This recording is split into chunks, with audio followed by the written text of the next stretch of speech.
Jumlah investor di Indonesia melesat hingga 53,47% di tahun 2020, di mana mayoritasnya merupakan kaum milenial. Perkembangan yang pesat ini dipicu oleh pandemi yang melumpuhkan kehidupan masyarakat dan memaksa percepatan laju digitalisasi di Indonesia. Pandemi juga berimbas pada hancurnya roda ekonomi di Indonesia. Berdasarkan siklus ekonomi, pasca market crash akan disambut dengan market recovery yang memicu terjadinya bullish market.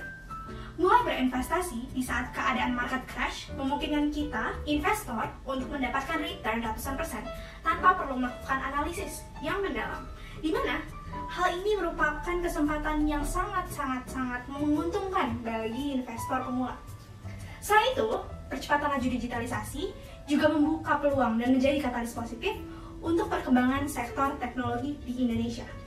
Jadi, apakah sekarang adalah saat yang tepat untuk kita mulai melirik dan beralih ke saham sektor teknologi?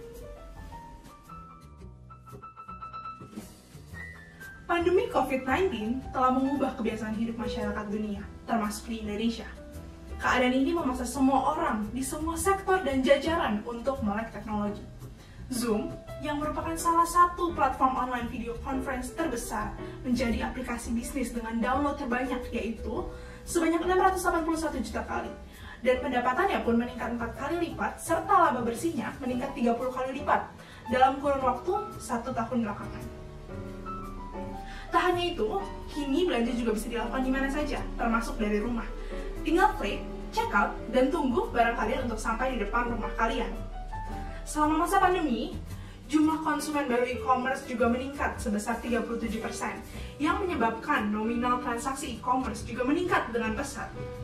Kenaikan ini juga didorong oleh masifnya program digitalisasi UMKM yang dicanangkan oleh pemerintah.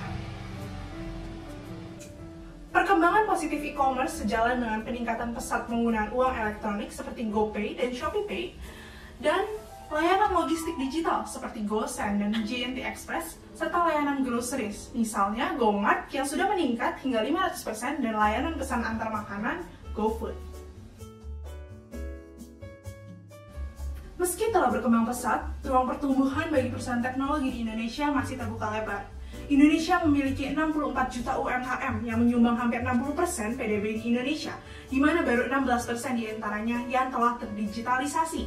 Indonesia juga memiliki lebih dari 270 juta penduduk, di mana pertumbuhan kelas menengah yang cukup pesat, bonus demografi, dan kebiasaan konsumtifnya menjadikan Indonesia sebagai lahan pasar yang sangat subur. Kehadiran internet 5G dan penetrasi internet yang terus meningkat juga semakin mendukung pertumbuhan perusahaan teknologi yang ada di Indonesia. Tak heran bila Google memproyeksikan pertumbuhan yang sangat positif bagi ekonomi digital di Indonesia hingga tahun 2025.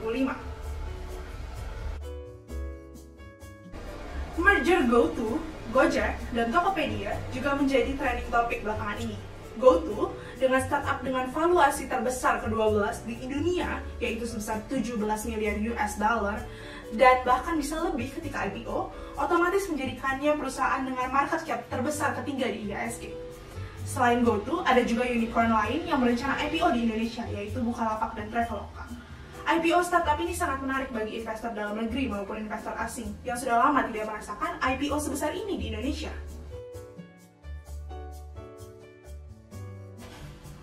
Sukor Sekuritas telah melakukan survei kepada 345 investor retail dan 25 institusi terkait keinginan mereka membeli saham startup unicorn setelah IPO.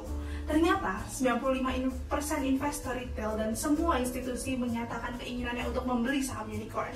Menariknya, hampir seluruh investor institusi ingin mengalihkan porsi saham konvensional dari consumer goods dan mining menjadi saham teknologi. Dapat disimpulkan bahwa saham di bidang teknologi memiliki prospek yang sangat menjanjikan dan menawarkan potensi keuntungan yang sangat besar. Namun, kita juga perlu belajar dari tech bubble burst tahun 2000. Risk comes from not knowing what you're doing. Tetap lakukan analisis masing-masing, jangan FOMO, bertindaklah sesuai dengan keyakinan kalian, dan jadilah investor yang pintar.